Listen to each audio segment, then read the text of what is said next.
Welcome to the Climate Champions. I'm Lee Krevat, and I'm here with Rick Kornfeld, CEO of Kitu Systems. Rick, welcome to the Climate Champions. Fantastic to be here, Lee.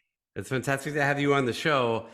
Let's get into the nitty-gritty. What do you and what does Kitu Systems do to help mitigate climate change? Well, what we're really about is helping to enable e-mobility, the electrification of the home, decarbonization.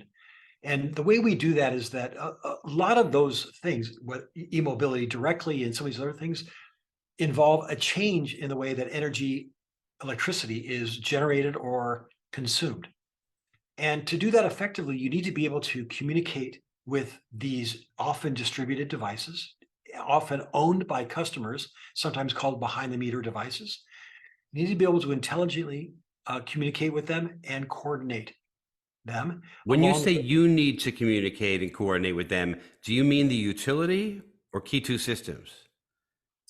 What I mean is a whole set of service providers, a utility being one of them, with either some kind of, with a goal in mind. Sometimes that goal is regulatory. Sometimes that goal is grid stability. It can be simply making up for lost generation, or it can be simply commercial. And those service providers make their way to those devices to coordinate them. And they do that, I would hope all of them would, but largely through us. So what we're about is a set of basically an end-to-end platform, communication platform that allows for that communication and the intelligence that enables the sorts of things we're talking about, e-mobility or electrification of the home and so forth. So it's not a microgrid controller. It's a way that someone that wants to control things and tell them what to do can. It's more the communication networking layer. Yes, but the networking layer, I think, it's really the networking layer plus. There are multiple service providers that want to control a device. There's value in that control. It's a sort of commodity, a valuable commodity. And that value is the things I mentioned. It could be grid reliability, it can be commercial. There has to be a way to intelligently and equitably share that control. That's something that our platform does. It allows for that sharing of control of a single device. If you're a utility trying to stabilize the grid, you need to know what transformer or feeder or substation that device attaches through, and you need to be able to adjust your controls based on location. That will allow for the situational awareness of the information coming back in a way that can apply to tens of millions, hundreds of millions of devices. Do you have the use cases solved, or are you just the communication layer? And it sounds like you're the communication layer, but you also have implemented particular use cases that you think are valuable or important, and you've tackled them on your own. What's different about us is that we started from the horizontal, and then we go to market with use cases. If you look at a lot of other implementations, what they do is they start with a vertical and they implement a small part of the horizontal that's needed for that vertical.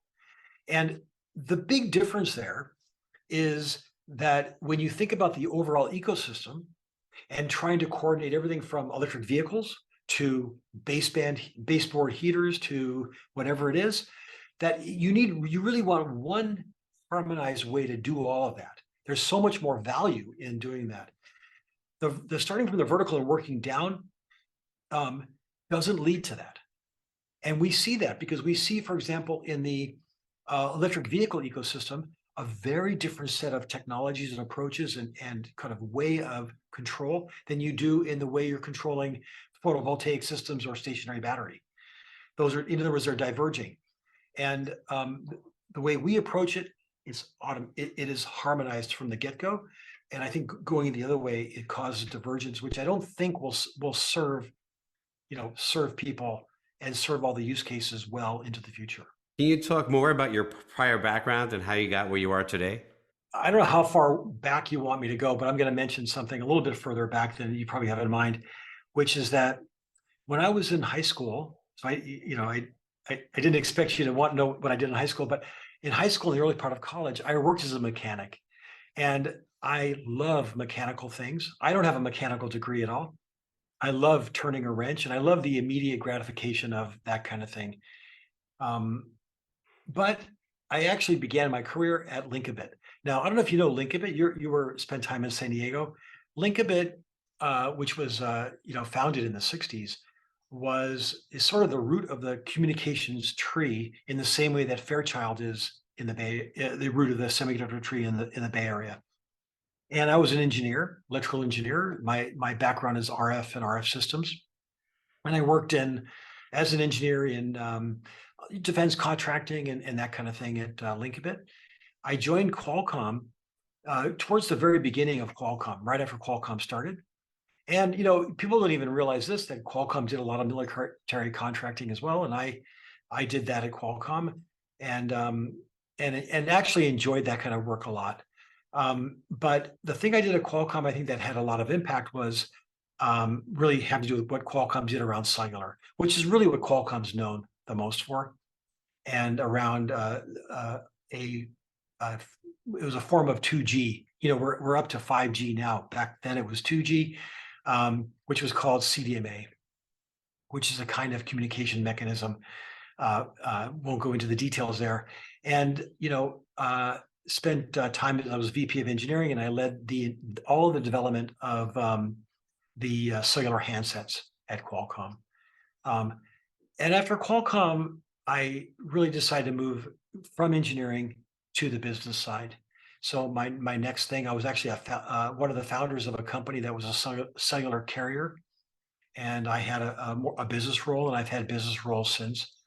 Founded a company called Dot Wireless in 1997, and we were developing chipsets for cellular, and sold that company to TI in 2000. And then I ran TI's merchant market cellular business for about 4.5 years. We grew that from about 180 million when I began to 750 million, which is what it was when I left.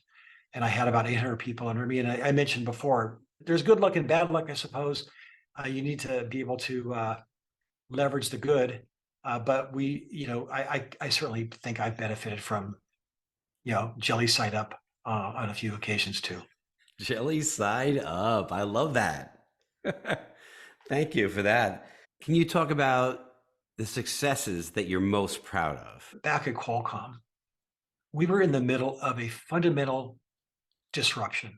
And that disruption was, and I don't know if people frame it this way usually, but it was the disruption from a communication device being located to a place, going from that to a communication device being located with a person.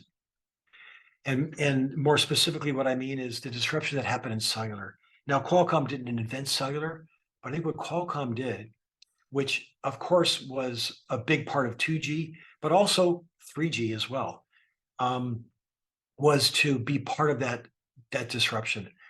And I feel like what I did at Qualcomm was was absolutely necessary. Being responsible for all the handsets. There would be no Qualcomm if those handsets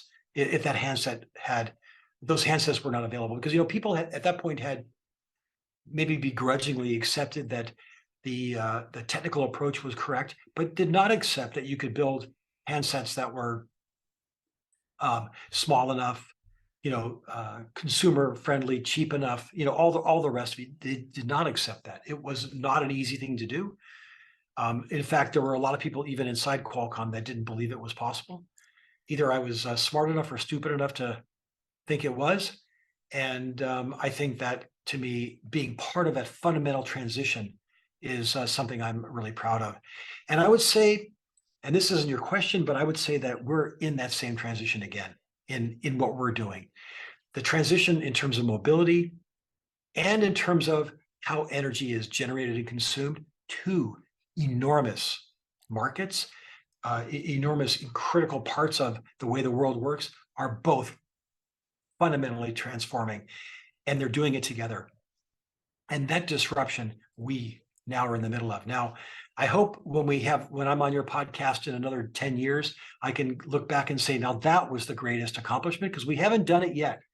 But I think we are in that transition. We're in that inflection point. It's hard to know when you're in the middle of an inflection point. It's easier to look in the rearview mirror at that, but I believe we're right in the middle of it. And I think what we're doing is foundational to the success of that transition. And on that note, I'm going to wrap this up, and I'm going to wrap it up with a wrap. Well, you wanted to help the climate, but also build wealth. So you evaluated between clean tech and e-health. You said it depends on who we elect, but you think the world should treat climate like the Manhattan Project.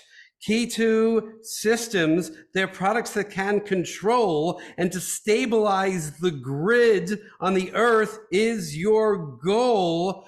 Sometimes you spill your plate, sometimes your cup. You just have to hope it falls jelly side up. We're using coal in Europe because of the energy drain. It's caused in a large part by the war in Ukraine. You shared your opinion that you held. Thank you so much, Rick Kornfeld. Thank you, Lee. This was really a pleasure. I appreciate it.